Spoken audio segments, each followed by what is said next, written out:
انسان کی زندگی کے اندر مشقتیں، مشکلیں، آلام، مصائب، حالات کی تلخیاں، سخت مراحل، یہ اس کی زندگی کا حصہ ہے، اور ہم نے اس کو ڈیزائن اس طرح کیا ہے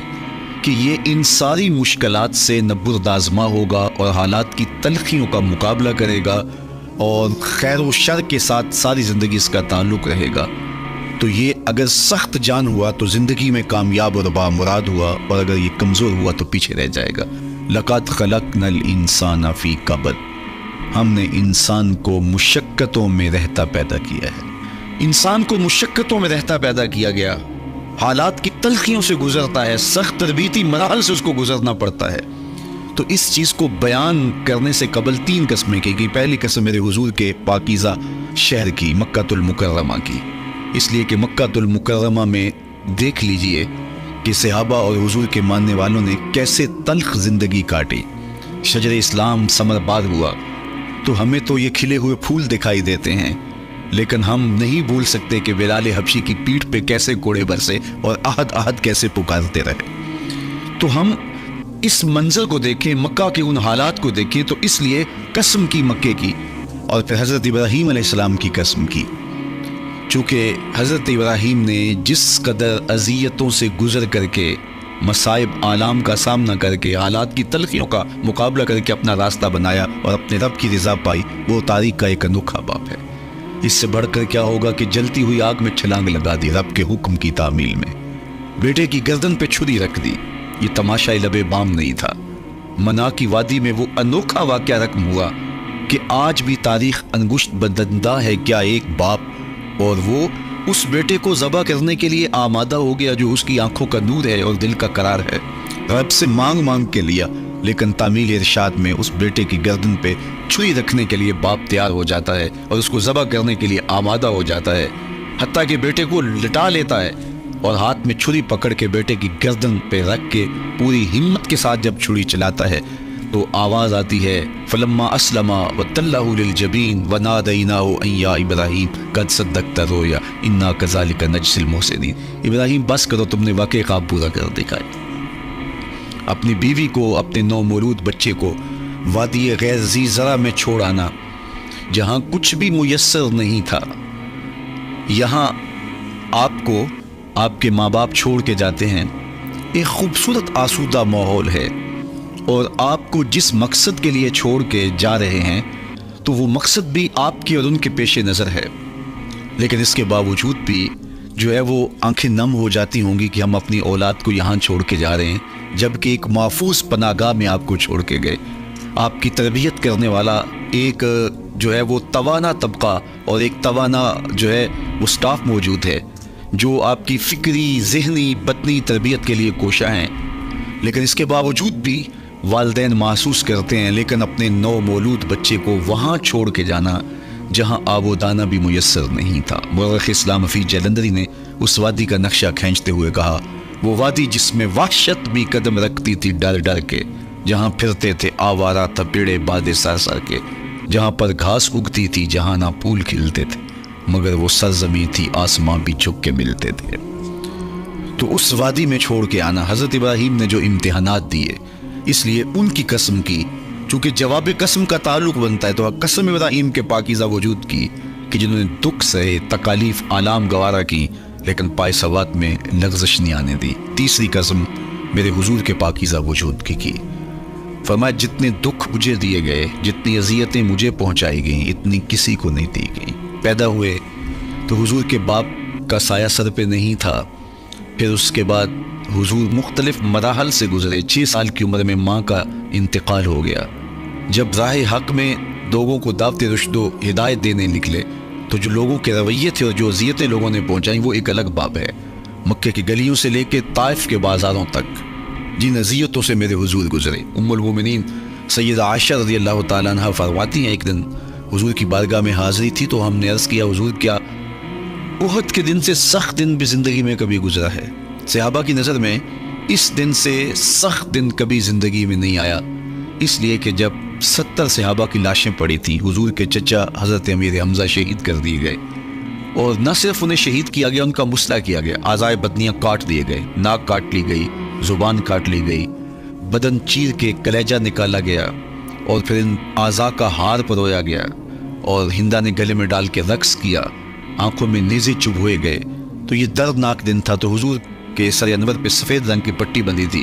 اور چشمان رحمت میں آنسو تھے، اور بار بار فرماتے تھے ما فعل امی، میرے چچا کی کہانی سناؤ۔ تو یہ دردناک دن تھا جو صحابہ نے اپنی آنکھوں سے دیکھا۔ تو انہوں نے کہا حضور کیا احد کے دن سے سخت دن بھی کبھی زندگی میں آیا؟ ان کا خیال تھا کہ حضور فرمائیں گے ہاں یہ میرا زندگی کا مشکل ترین اور سخت ترین دن تھا، لیکن حضور نے فرمایا ہاں عائشہ، جب طائف کے بازاروں میں تیری قوم نے مجھے پتھر مارے تو یہ دن احد کے دن سے بھی سخت تھا۔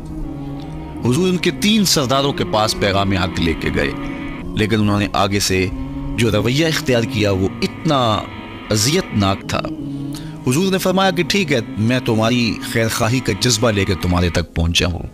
تم نے میری دعوت کو قبول نہیں کیا، تمہاری مرضی، تمہارا مقصود، چلو اب یہ بات میرے اور تمہارے درمیان رہنی چاہیے، اس بات کو راز رہنا چاہیے، اہل مکہ تک یہ بات نہ پہنچے۔ انہوں نے کہا ہم کیوں راز رکھیں، بلکہ اوباشوں کے ہاتھ میں پتھر دے دیے،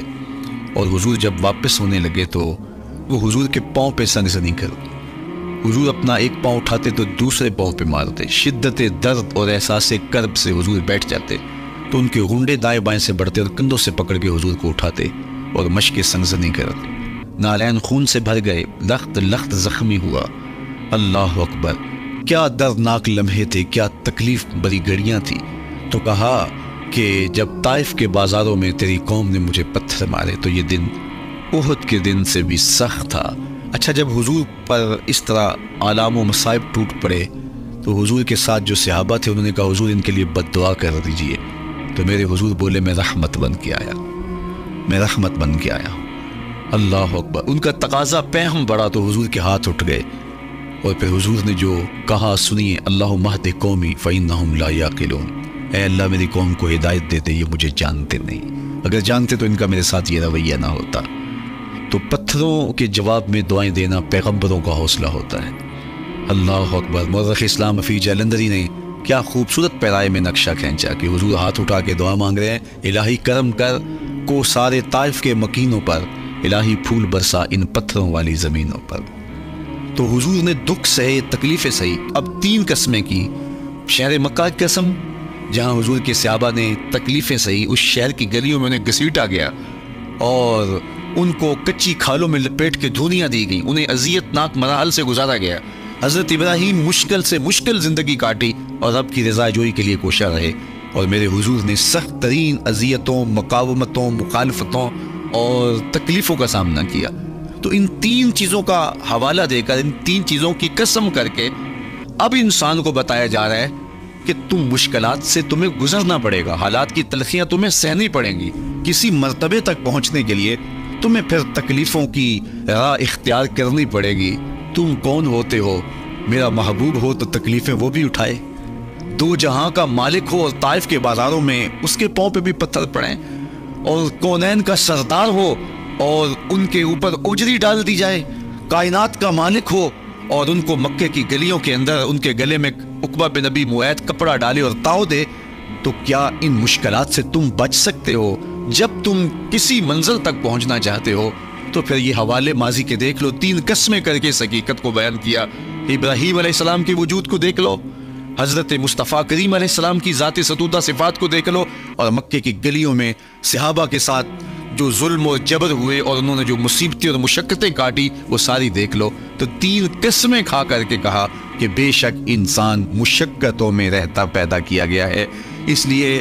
قافلہ انسانی کے وہ افراد جو کسی منزل کے متلاشی ہوتے ہیں، جو جستجو کی زندگی بسر کر رہے ہوتے ہیں، ان کو پھر مشکلات سے گزرنا پڑتا ہے اور حالات کی تلخیاں ان کو گوارا کرنا پڑتا ہے، کشاکشی حیات سے ان کو ٹکرانا پڑتا ہے، اور ان کو آگے بڑھنے کے لیے ان کو تکلیفوں سے گزر کر کے، جان گسل مراحل سے گزر کر کے پھر منزل کی طرف عازم سفر ہونا پڑتا ہے۔ کیا میں نے اس خاکدان سے کنارہ جہاں رزق کا نام ہے آب و دانہ، پلٹنا جھپٹنا جھپٹ کر پلٹنا لہو گرم رکھنے کا ہے ایک بہانہ، پرندوں کی دنیا کا درویش ہوں میں کہ شاہین بناتا نہیں آشیان۔ تو زندگی مشکل مراحل سے گزر جانے کا نام ہے۔ اقبال نے کہا تھا ہے شباب اپنے لہو کی آگ میں جلنے کا نام۔ یہ زندگی آسان نہیں ہے، یہ حالات کی تلخیوں کا مقابلہ کرنے کا نام ہے۔ یہ ضبط نفس کا نام ہے، یہ اپنے من کی تربیت کا نام ہے۔ حضرت امام غازی سائد کریمہ کے تحت لکھتے ہیں کہ جب بچہ شکم مادر میں ہوتا ہے تو وہ 3 پردوں میں ہوتا ہے، ایک جھلی کا پردہ، ایک رحم مادر کا پردہ اور ایک پیٹ کا پردہ۔ تو 3 پردوں میں وہ بیچارہ بڑی عجیب سی حالت میں ہوتا ہے۔ یہ اس کا پہلا مرحلہ ہے تخلیق کے بعد۔ اس کے بعد پیدائش کا دوسرا مرحلہ ہے، یہ زچہ بچہ دونوں کے لیے موت و حیات کے مرحلے ہوتے ہیں۔ اس کے بعد وہ پیدا ہوا، اس دنیا پہ آیا تو اس کی مشکل کیا ہے؟ زبان ہے، بولنا نہیں جانتا، دیکھتا ہے پہچان نہیں سکتا، سنتا ہے سمجھ نہیں سکتا، ہاتھ ہیں پکڑ نہیں سکتا، ٹانگیں ہیں چل نہیں سکتا۔ کتنی مشکل بن گئی، یہ سب کچھ چیزیں ہونے کے باوجود بھی وہ بے بس دکھائی دیتا ہے، اس کو دودھ مانگنے کے لیے بھی رونا پڑتا ہے۔ تو یہ ایک مرحلہ تھا۔ پھر آہستہ آہستہ اس نے بولنا سیکھا، ایک ایک حرف کر کے، لفظ لفظ جوڑ کے وہ جملے مکمل کرتا رہا۔ آج تو زبان کا طوطی بولتا ہے، آج تو بات کرے تو جو ہے وہ ماحول تھم جاتا ہے، لیکن انسان ذرا پلٹ کے آغوش مادر میں تیری ماں نے ایک ایک حرف تجھے سکھایا تھا، ایک ایک لفظ تجھے سکھایا تھا، لفظ لفظ کر کے، حرف حرف کر کے جملے بنے، اور آج تیری گفتار کی شوخی کے تذکرے زمانے میں ہیں، تو پھر تجھے بولنا سکھایا۔ تو چل نہیں سکتا تھا، آج تیری جو ہے وہ جولانیاں دیکھنے والی ہیں، تیری رفتار کو کوئی چھو نہیں سکتا ہے، تیری آنکھوں کی بجلیاں آج عقابوں سے بڑھ کر ہیں، آج تیرے کانوں کے اندر نغموں کا جہاں آباد ہے، آج تیرے ہاتھوں کی گرفت کہ آگے شیر غراں بھی ہو تو وہ بھی بے بس ہو جاتا ہے، لیکن دیکھ تو کتنا مجبور تھا۔ اچھا چلو وہاں سے آگے آئے، پھر زندگی کو سیکھنا پڑتا ہے، آداب سیکھنے پڑتے ہیں، کس سے کیا بات کرنی ہے سیکھنا پڑتا ہے، آگے بڑھے، جوانی کی دہلیز پہ پہنچے۔ جوانی انسان کی زندگی کا باقپن ہوتا ہے، عروج ہوتا ہے، اللہ اکبر، لیکن جوانی کو تقدس معاب رکھ کے منزل تک پہنچانا یہ سب سے مشکل مرحلہ ہوتا ہے، چونکہ جذبات بے قابو ہیں، خواہشیں آوارہ ہیں، اور تا حد نظر نظارے ہی نظارے جو دل کو کھینچتے ہیں۔ اب اپنے تقدس کو جو شخص محفوظ رکھے، کائنات میں سب سے قیمتی جوہر حضرت انسان کا اس کی عصمت کا جوہر ہے، اور سب سے حسین چہرہ وہ ہے جو جنسی کالک سے اپنے آپ کو بچا لے۔ تو جوانی ہو، باقپن ہو، اور پھر اپنی خواہشات کو بے قابو نہ ہونے دیا جائے، سب سے مشکل مرحلہ پوری زندگی میں یہ آتا ہے۔ کسی نے کہا تھا کتاب زیست کا ایک اور باب بیت گیا، شباب بیت گیا، ایک عذاب بیت گیا۔ تو شباب کا ختم ہونا اور اس کو خیریت سے منزل تک پہنچنا، یہ کتنا بڑا مشکل مرحلہ ہوتا ہے۔ جس کا جوانی میں باطن کا چہرہ مسخ ہو جاتا ہے اور جنسی کالک سے جو چہرہ آلودہ ہو جاتا ہے، اس کا عفت کا دامن داغدار ہو جاتا ہے۔ تو اس لیے وہ چہرہ تابہ ہے، وہ چہرہ روشن ہے، وہ چہرہ منور ہے جو اپنے آپ کو کالک نہیں لگنے دیتا اور اپنی عصمت کی حفاظت کرتا ہے۔ میرے حضور نے بھی ارشاد فرمایا، سبعۃ یظلھم اللہ تعالی فی ظلہ یوم لا ظل الا ظلہ، 7 اشخاص ایسے ہیں قیامت کے دن جب کوئی سایہ نہیں ہوگا، اللہ ان کو اپنے عرش کا سایہ عطا کرے گا۔ ان میں سے پہلا شخص امام عادل حکمران، دوسرا شخص وشاب نشأ فی عبادت اللہ، وہ جوان جس کی جوانی اللہ کی عبادت میں بسر ہوئی، تیسرا وہ شخص ورجل قلبہ معلق بالمساجد، وہ شخص جس کا دل مسجد میں لگتا ہے، مسجد میں جمتا ہے، اور چوتھا شخص ورجل دعته امرأة ذات منصب وجمال فقال انی اخاف اللہ، وہ شخص جس کو دعوت گناہ ملی اور حسن قدموں میں بچھنے کے لیے بےتاب ہوا، اور اس نے کیا کہا، انی اخاف اللہ، میں اللہ سے ڈرتا ہوں، میرا اللہ مجھے دیکھ رہا ہے۔ میرے حضور نے فرمایا قیامت کے دن جب کوئی سایہ نہیں ہوگا، اللہ اس کے اوپر اپنے عرش کا سایہ تان دے گا، جو اپنی عصمت کے جوہر کو بچا گیا۔ تو یہ ایک مشکل مرحلہ تھا، اپنی جوانی کے تقدس کی حفاظت کرنا۔ میرے حضور نے ارشاد فرمایا انا حبیب اللہ، میں اللہ کا حبیب ہوں، جو جوان جوانی میں توبہ کرتا ہے وہ بھی اللہ کا حبیب ہے۔ کتنا بڑا اعزاز ہے اور کتنا بڑا کمال ہے جو شخص کو ملتا ہے جو جوانی میں اپنی عصمت کے تقدس کی حفاظت کرتا ہے، اپنی آبرو پہ پہرا دیتا ہے، اپنی نظروں کی حفاظت کرتا ہے، اپنی سوچوں کو آوارہ نہیں ہونے دیتا، اپنے خیالوں کو پٹکنے نہیں دیتا، اپنی خواہشات کو بے قابو نہیں ہونے دیتا۔ تو یہ مشکل ترین لمحہ تھا۔ اس کے بعد امام راضی کہتے ہیں اب شادی کا مرحلہ ہوا، تو پہلے خود اپنی ذمہ داری تھی، اب کسی کا بوجھ بھی اٹھانا پڑا، یہ اگلی مشکل آ پڑی۔ پھر بچے ہوئے تو پھر اپنی زندگی تو ختم ہو گئی، پھر ساری زندگی، پھر بڑھاپے میں چلے جائیں ارذل العمر تک چلے جائیں، یہ ساری زندگی مشکلات، لقد خلقنا الانسان فی کبد. تو ہمیں عملی طور پہ مشکلات کے مقابلے کے لیے تیار ہونا چاہیے. دیکھیے ہم جب شکار کرنے جاتے ہیں اور وہ خطرناک جنگل ہو جس میں شیر، بھیڑی اور دیگر جانور بھی ہوں، تو پھر ہم حفظ ما تقدم کے طور پہ سب کچھ ساتھ لے کے جاتے ہیں اور اس انداز سے جاتے ہیں کہ ہمارے اوپر اگر کوئی حملہ ہو تو بچاؤ کی یہ تدبیر ہو. تو ہم عملی طور پہ اس کے لیے خود تیار ہوتے ہیں، تو پھر کوئی ہونے والا حملہ غیر متوقع نہیں ہوتا اور ہم اس کے لیے اپنے آپ کو مستعد اور فعال پاتے ہیں. اسی طرح میں اور آپ اگر زندگی کے اس فلسفے سے آگاہ نہیں ہوں گے کہ زندگی مشکلات کا مجموعہ ہے، حالات کی تلخیاں ساری زندگی ہمارے ساتھ رہیں گی، تو کوئی بھی تکلیف، کوئی بھی اذیت، کوئی بھی ایسا واقعہ جو ہم نہیں چاہ رہے ہوں گے وہ روح پذیر ہوگا تو ہم گھبرا جائیں گے اور پھر اس وقت ہم دکھی ہو جائیں گے. اس لیے ہمیں یہ قرآن نے سکھایا ہے کہ تم عملی طور پہ زندگی کی سختیوں کا مقابلہ کرنے کے لیے آمادہ اور تیار ہو جائے. قرآن مجید میں جو صبر کا لفظ ہے اس کا مفہوم یہ ہے کہ حالات کی جو تلخیاں تمہارے اوپر آتی ہیں، وہ غربت بھی ہو سکتی ہے، وہ بیماری بھی ہو سکتی ہے، وہ لوگوں کی عداوت اور دشمنی بھی ہو سکتی ہے، وہ اور بہت ساری چیزیں ہوتی ہیں، وہ جنگوں کی حالت کا بپا ہو جانا اور تمہارا دشمنوں کے نرغے میں گر جانا، یہ سب کچھ ہو سکتا ہے. تو اس کے اوپر استقامت کے ساتھ تم کھڑے رہو اور تم ان کو برداشت کرنے کی اپنے اندر ہمت اور حوصلہ رکھو، تو پھر وہ تمہارا صبر ہوگا. اور یہ قوت اگر تمہارے اندر پیدا ہو جاتی ہے تو پھر تمہاری زندگی آسان اور سوکھی ہو جاتی ہے. لیکن اگر یہ دولت تمہیں نصیب نہیں ہوتی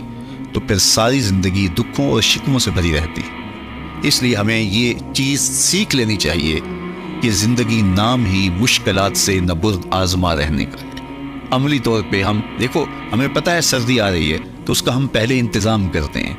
تو سردی ہمیں دکھی نہیں پھر کرتی، ہم سردی سے بھی لطف لیتے ہیں، موسم برسات سے بھی مزہ لیتے ہیں،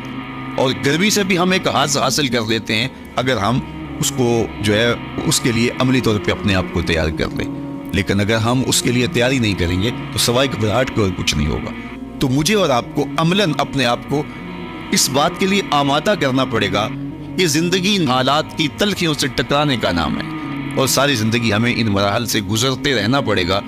اور قرآن نے جو ہے وہ 3 قسمیں کر کے، اور 3 قسمیں بھی شہر مکہ کی اور محبوب کریم کے پاکیزہ وجود اور جناب ابراہیم علیہ السلام کی، تاکہ تمہیں پتہ چلے جب ان کو بھی ان مراحل سے گزرنا پڑا میں اور آپ کیا بیچتے ہیں. اس لیے ہمیں اپنی زندگی کو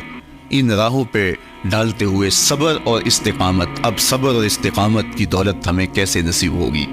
یہ دولت کس طرح، یہ قوت راسخہ ہمارے اندر کیسے پیدا ہوگی اور کس طرح ہمارے من کے اندر یہ چیزیں سمائے گی. اللہ تعالیٰ کی خشیت، اس پر توکل، اس پر بھروسہ، اور اللہ تعالیٰ جل شانہ کی طرف سے ہر کام کے ہونے کا یقین ہمارے اندر یہ استقامت اور یہ حوصلہ پیدا کرتی ہے یہ چیز. اس لیے مجھے اور آپ کو اپنی پوری زندگی میں اس عمل سے گزر کر کے اپنے آپ کو مضبوط ترین صورتحال میں لا کے کھڑا کرنا پڑے گا، اور یہی زندگی کا جمال ہے. تو آپ پھر دیکھیے قرآن کیا کہہ رہا ہے، لا اقسم بہذا البلد وانت حل بہذا البلد ووالد وما ولد، 3 قسمیں کی. اس کے بعد ارشاد فرمایا لقد خلقنا الانسان فی کبد، ہم نے انسان کو مشکلوں میں، مصائب میں، آلام میں رہتا ہوا پیدا کیا. کہتے جب حضرت انسان کی تخلیق ہوئی تو اس کا خمیر جب بویا جا رہا تھا تو اس کے اوپر 39 دن تک آزمائشوں کی، دکھوں کی، تکلیفوں کی بارش ہوئی، اور ایک دن خوشیوں اور مسرتوں کا می برسا. تو انسان کی زندگی کے اندر حالات سے ٹکرانا اور دکھوں کو سہنا